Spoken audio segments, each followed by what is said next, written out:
ಆಕಸ್ಮಿಕ ಬೆಂಕಿಗೆ ವಾಸದ ಮನೆ ಸಂಪೂರ್ಣ ಸುಟ್ಟು ಕರಕಲಾಗಿದೆ. ಕಿಯೋರ್ಪೇಟೆ ತಾಲೂಕಿನ ಸಂತೆಪಾಚಹಳ್ಳಿ ಹೋಬಳಿಯ ಮಾರನಹಳ್ಳಿ ಬಳಿ ನಾಗರಾಜ್ಗೆ ಸೇರಿದ ಮನೆ ಸಂಪೂರ್ಣವಾಗಿ ಸುಟ್ಟು ಕರಕಲಾಗಿದೆ. ಯಾಲದಹಳ್ಳಿ ಮೂಲದ ನಾಗರಾಜರವರಿಗೆ ಸೇರಿದ ಮನೆಯಲ್ಲಿ ಅದೇ ಗ್ರಾಮದ ಮೂರ್ತಿ ಎಂಬುವವರು ಬಾಡಿಗೆಯಲ್ಲಿ ವಾಸ ಮಾಡ್ತಿದ್ರು. ಶಿವರಾತ್ರಿ ಪ್ರಯುಕ್ತ ಧರ್ಮಸ್ಥಳಕ್ಕೆ ಪಾದಯಾತ್ರೆಗೆ ತೆರಳಿದ್ರು. ಇದೇ ಸಂದರ್ಭದಲ್ಲಿ ಮನೆಯಲ್ಲಿ ಯಾರೂ ಇರಲಿಲ್ಲ. ಇದ್ದಕ್ಕಿದ್ದಂತೆ ಮಂಗಳವಾರ ರಾತ್ರಿ ಮನೆಯಲ್ಲಿ ಬೆಂಕಿ ಕಾಣಿಸಿಕೊಂಡಾಗ ಸ್ಥಳೀಯರು ಗಾಬರಿಗೊಂಡು ಅಗ್ನಿಶಾಮಕ ಠಾಣೆಯವರಿಗೆ ಮಾಹಿತಿ ನೀಡಿದ್ರು. ಬಳಿಕ ಚಂದ್ರಶೇಖರ್ ನೇತೃತ್ವದ ತಂಡ ಭೇಟಿ ನೀಡಿ ಬೆಂಕಿಯನ್ನ ನಂದಿಸಿದ್ದಾರೆ. ಟಿವಿಯಲ್ಲಿ ಬೆಂಕಿ ಕಾಣಿಸಿಕೊಂಡು ಈ ಘಟನೆ ನಡೆದಿರಬಹುದು ಎನ್ನಲಾಗಿದೆ.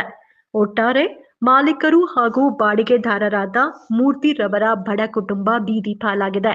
ಸ್ಥಳದಲ್ಲಿ ಬಾಡಿಗೆದಾರರ ಕುಟುಂಬಸ್ಥರ ಆಕ್ರಂದನ ಮುಗಿಲು ಮುಟ್ಟಿದೆ. ಬಳಿಕ ಮಾಲೀಕ ಅರುಣ್ ನಾಗರಾಜು ಮಾತನಾಡಿ, ಟಿವಿಯಿಂದ ಬೆಂಕಿ ಕಾಣಿಸಿಕೊಂಡು ಅಗ್ನಿ ಅನಾಹುತ ನಡೆದಿದೆ. ಮನೆಯು ಸಂಪೂರ್ಣ ಸುಟ್ಟು ಕರಕಲಾಗಿ ಎರಡೂ ಕುಟುಂಬ ಬೀದಿ ಪಾಲಾಗಿವೆ. ಪ್ರಕೃತಿ ವಿಕೋಪದ ಅಡಿ ಪರಿಹಾರ ನೀಡಬೇಕು ಎಂದು ಮನವಿ ಮಾಡಿದ್ರು. Nursery Chandru, Dilip Kumar, Yaladahalli Mohan, Dinesh, Dharmaraj, Suvas, professor Lees, ಸಿಬ್ಬಂದಿ ಪ್ರಕಾಶ್, ಅಗ್ನಿಶಾಮಕ ಠಾಣಾ ಅಧಿಕಾರಿ ಚಂದ್ರಶೇಖರ್, ಸಿಬ್ಬಂದಿಗಳಾದ ಸಂತೋಷ್ ಕುಮಾರ್, ಸೋಮಶೇಖರ ಗೌಡ, ಮಂಜುನಾಥ್, ಓಂಕಾರ್ ಪಾಟೀಲ್ ಹಲವರು ಉಪಸ್ಥಿತರಿದ್ದರು. ಹೇಳಿ, ಏನಾಗಿದೆ?